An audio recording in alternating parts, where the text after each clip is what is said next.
We need to type some importance memories for sake of after use. Then we need to right click on it and then need to create it with the new documents. It takes a lot of time. We need a solution for this one.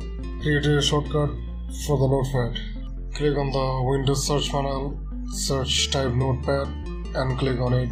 Right click on it, open the file location. It will take you to the original folder and then right click on it and go its properties, and then here you can see shortcut, name of the shortcut, click on it, and I already have put a shortcut on it.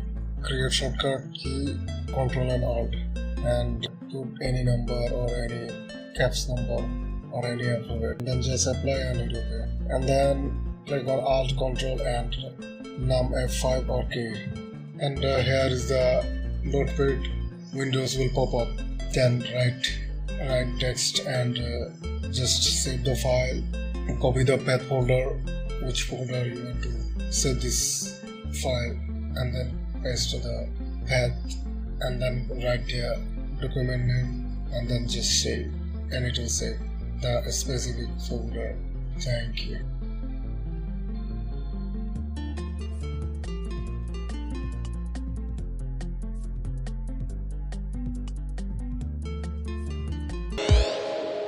Yeah.